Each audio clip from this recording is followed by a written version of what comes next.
मैं बादल जायसवाल गीता क्लास में आपका स्वागत है। दोस्तों, जो हमारी DSSP, PRT, UP TET, STET और बीएड एंट्रेंस के लिए जो हमने मैथ की स्पेशल सीरीज शुरू की थी, तो उसमें हमने एक नया चैप्टर शुरू किया था, औसत एवरेज। तो औसत एवरेज की एक छोटी सी क्लास हमारी हो चुकी है। आज मैं आपको समझाऊंगा एक दूसरी हमारी क्लास में कि औसत हम आसानी से कैसे निकाल सकते हैं। ऐसी ट्रिक मैं आपको बताऊंगा जिससे आप जो है देखते के साथ ही आराम से, कुछ नहीं करना, ना गुणा ना भाग, तो आप जो है आराम से औसत निकाल सकते हो। ऐसे आज क्वेश्चन है आपके, तो देखते हैं हम आज के हमारे क्वेश्चन क्या है। बहुत ही इंपॉर्टेंट आज की क्लास होने वाली है। औसत एवरेज की हमारी जो है क्लास है। थोड़ी राइटिंग मेरी गंदी है तो आप जो है काम चला लो। क्वेश्चन नंबर 6 है हमारा, 4 क्रमागत सम संख्याओं का औसत 27 है, इनमें सबसे बड़ी संख्या क्या है। हमने देखो सबसे पहले क्या कहा, 4 है हमारी संख्या, क्रमागत है, 4 क्रमागत है और सम संख्या है, ठीक है। उनका औसत क्या है, औसत है 27। तो मैंने आपको बताया था कि औसत जब कोई भी संख्या हमारी क्रमागत होती है, क्रमागत होती है मतलब इनके बीच में गैप समान होता है, तो उनका औसत क्या होता है, औसत वो बीच वाली संख्या होती है जो उनके बीच में आती है, ठीक है। जब उनके बीच में गैप समान होता है, क्रमागत बोला जाता है। तो औसत हमें क्या होता है 27, और 4 संख्या बताई और चारों क्या है सम, 27 क्या है हमारी विषम। तो सम 27 से आगे की संख्या क्या होगी 28, सम संख्या है। 28 से अगली सम संख्या क्या है 30, ठीक है।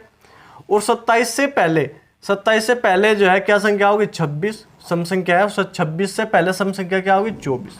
तो ठीक है, ये हमारे पास 24, 26, 27, 28 और 30, ये हमारे पास क्या होगी 4 क्रमागत सम संख्या होगी। और बीच में औसत क्या है, औसत हमारा 27 है। अगर हम इन्हें जोड़ के औसत भी निकालेंगे तो जब भी हमारा 27 ही होगा। लेकिन 24, 26, 28 और 30 का अगर हम औसत देखें तो हमारे क्या होगा 27 हमें होगा। क्योंकि हम कैसे निकालेंगे, क्योंकि हम ऐसे निकालेंगे 26 और 28 को जोड़ेंगे और आधा कर देंगे तो हमारे जो है 27 होगा। तो हमें क्या पूछा, सबसे बड़ी संख्या कौन सी होगी, 30 हमारी जो है सबसे बड़ी संख्या होगी। ये एक तरह के जो है इसमें क्वेश्चन आते हैं, बहुत ही आसान और जो है अच्छे क्वेश्चन है, ठीक है। क्यों, मैंने आपको बताया था कि सम संख्याओं, विषम संख्याओं, प्राकृतिक संख्याओं जिसके बीच में गैप समान है, अंतर समान है, उसमें जो है हमारी जो हमारे औसत होगा वो बीच वाली संख्या होगी, ठीक है। अब क्वेश्चन नंबर 7 है हमारा, 2 संख्याओं का औसत m है, इनमें से एक संख्या n हो तो दूसरी संख्या होगी। अब औसत की बात आ गई। औसत हमारा क्या होता है, औसत हमारा होता है, औसत बराबर होता है हमारा, औसत बराबर पदों का योग, जितने भी संख्या है। जैसे हमारी एक संख्या हमें बोला गया है, एक संख्या n है, एक संख्या n होगी, ठीक है। दूसरी संख्या हमने मान ली x है, ठीक है। दूसरी संख्या हमने क्या मान ली x है। तो बट्टे कितनी संख्या है, पहले संख्या का योग बट्टे पदों की संख्या कितनी बताई, 2 संख्या बट्टे 2। तो ये हमारा जो है क्या हो जाएगा औसत। औसत हमें क्या दिया गया है, m दिया गया है। तो m बराबर n प्लस x बट्टे 2। 2 को इधर भेज देंगे तो क्या आ जाएगा, ये आ जाएगा हमारा 2m बराबर n प्लस x। x बराबर क्या हो जाएगा, x बराबर आ जाएगा 2m minus n, 2m minus n। यही हमें निकालना था। दूसरी संख्या हमने क्या माननी थी, x माननी थी, और दूसरी संख्या हमें क्या है निकालनी थी, ठीक है। पदों का योग बटे पदों की संख्या जो है हमारा औसत होता है, सिंपल सूत्र से अगर देखें, ठीक है। क्वेश्चन नंबर 8 है हमारा, एक परीक्षा में 10 विद्यार्थियों का औसत प्राप्तांक 60 है। एक विद्यार्थी के प्राप्तांक छोड़ देने पर औसत प्राप्तांक 55 हो जाते हैं, तो उस विद्यार्थी के प्राप्तांक कितने हैं। देखो सिंपल बात हम लिखेंगे, 10 विद्यार्थियों के प्राप्तांक जो है कितने हैं 60 है। 10 विद्यार्थियों के प्राप्तांक का औसत कितना है 60 है। एक विद्यार्थी को प्राप्तांक छोड़ दिए, जब 10 विद्यार्थी थे उसमें से एक के हटा दिए, एक के छोड़ दिए, तो कितने विद्यार्थी बचे हमारे पास कितने 9, ठीक है। अब उसने बोला कि औसत हो गया 55, औसत कितना हो गया 55। अब देखो हमें जो है उस विद्यार्थी जो हमने छोड़ा है, जो हमने हटाया है, उस विद्यार्थी के प्राप्तांक हमें प्राप्त करने, प्राप्तांक, ठीक है। जो विद्यार्थी छोड़ा है हमने उसके प्राप्तांक हमें निकालने हैं, ठीक है। अब देखेंगे जो औसत है इसमें कितने का अंतर है, अंतर देखें कितने का है, अंतर है 5 का। ठीक है, जो हमारे जो है ये विद्यार्थी है इनमें कितने का अंतर है, 1 का। ठीक है, 1 का।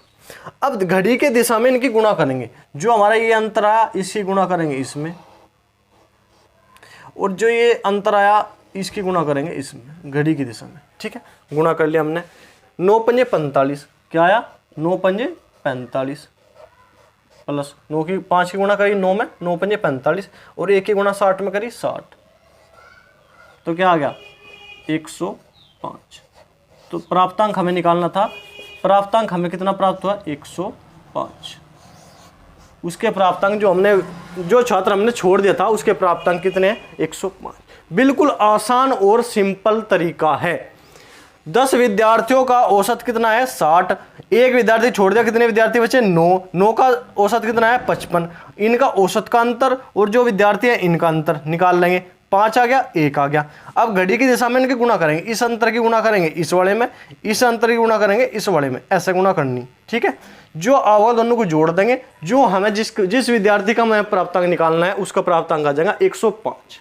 बिल्कुल सिंपल तरीका। ठीक है, एक क्वेश्चन और देखते हैं। क्वेश्चन नंबर 9, 11 परिणामों का औसत 47 है, इनमें से प्राप्तांक प्रथम 5 परिणामों का औसत 58 है तथा अंतिम 5 परिणामों का औसत 56 है, तो छठा परिणाम हमें ज्ञात करना है। बिल्कुल सिंपल तरीके से हम जो है ऐसे ज्ञात कर लेंगे।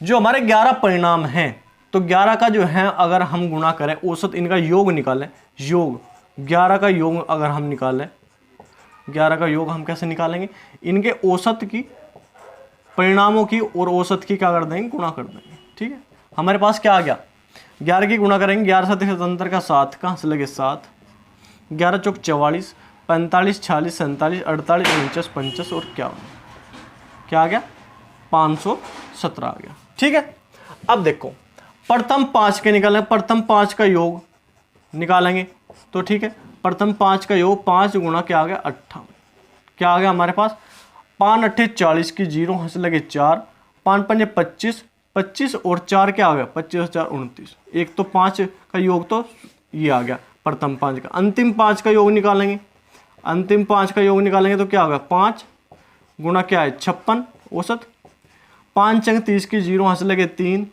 5 5 25 और 3 क्या है 38। ठीक है,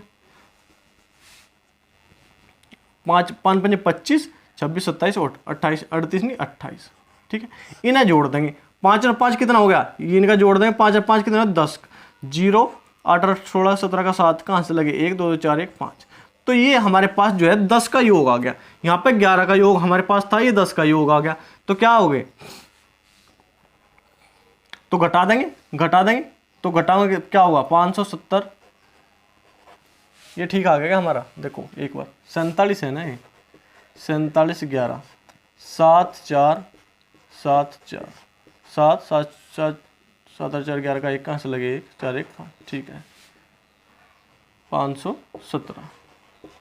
ठीक है, 10 में 7 के कितने बचा 3, 10 में 7 के कितना बचा 3, और 6 में से 1 गया कितने बचा 5, तो क्या आएगा छठा हमारा जो है परिणाम है, छठा परिणाम हमारा कितना आ जाएगा 53, मतलब 53 हमारा जो है इसका प्राप्त होगा।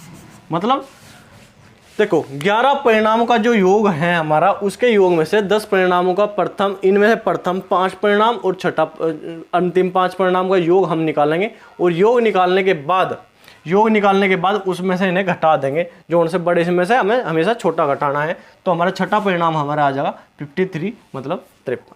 ठीक है, 53 मतलब 53। ठीक है,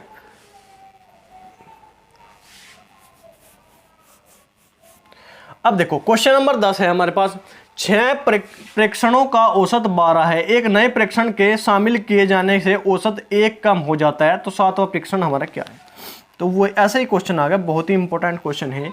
6 परिणामों का औसत हमें कितना दिया गया 12 दिया गया, 6 परिणामों का औसत 12 दिया गया, एक नया परिणाम शामिल कर लिया गया, मतलब इस परिणाम में संख्या 1 बढ़ गई, 6 से 7 हो गए, शामिल करने के बाद औसत 1 कम हो जाता है, औसत 1 कम हो गया, मतलब औसत क्या हो गया 11। ठीक है, मैंने क्या बताया था, इनका अंतर लेना है, अंतर क्या आ गया 1, अंतर क्या आ गया 1, तो इस अंतर की यहाँ पे गुणा करनी है, इस अंतर की यहाँ पे गुणा करनी है। तो 12 एकम 12, ठीक है, 12 एकम 12 और 7 एकम 7 माइनस 7 क्या आ जाएगा 5। क्या आ गया 5। सातवां प्रेक्षण हमारा क्या है 5 है। सातवां प्रेक्षण हमारे क्या है देखो। अब देखो एक बात और, अब हमारा जो है देखो हमने माइनस क्यों किया, यहाँ पे हमने जोड़ा क्यों नहीं, माइनस क्यों किया। देखो हमारा जो है जो हमारे ये थे क्या नाम है, जो हमारे जो ये प्रेक्षण थे, ये प्रेक्षण तो बढ़ गए लेकिन औसत हमारा क्या हुआ कम हुआ। औसत हमारा क्या हुआ कम हुआ। इस क्वेश्चन में क्या था, इस क्वेश्चन में क्या था, परिणाम जो है कम हुए थे, परिणाम जो परीक्षा विद्यार्थी जो है कम हो गए थे, और जो है जब हमारा जो है औसत कम हुआ था। लेकिन इसमें क्या हुआ, परीक्षण तो बढ़ गए लेकिन जो है क्या हुआ, औसत हमारा कम हो गया। जब औसत कम होगा और जो है विद्यार्थी बढ़ेंगे तो हमेशा क्या होगा माइनस होगा। 12 माइनस 7 5। सातवां प्रेक्षण हमारा क्या था 5 था। ये तरीका है, ठीक है, बहुत ही आसान तरीका है, बिल्कुल इंपॉर्टेंट और आसान नया तरीका है, ठीक है। तो आप इस तरह के सभी क्वेश्चन करना, इसकी प्रैक्टिस बराबर करना, तो इससे जो है आप जो है आसानी से सभी क्वेश्चन ऐसे निकाल सकते हो। कैसे क्वेश्चन कि 5 संख्याओं का औसत क्या है 40 है, 6 संख्याओं का औसत एक संख्या बढ़ने पर एक विद्यार्थी को एक संख्या हटाने पर 4 संख्या है तो उसका औसत क्या है, क्या हो जाता है 30 हो जाता है। तो संख्या क्या है जो उनसे हटाई, तो इसका अंतर 10, इसका अंतर 1 गुणा 40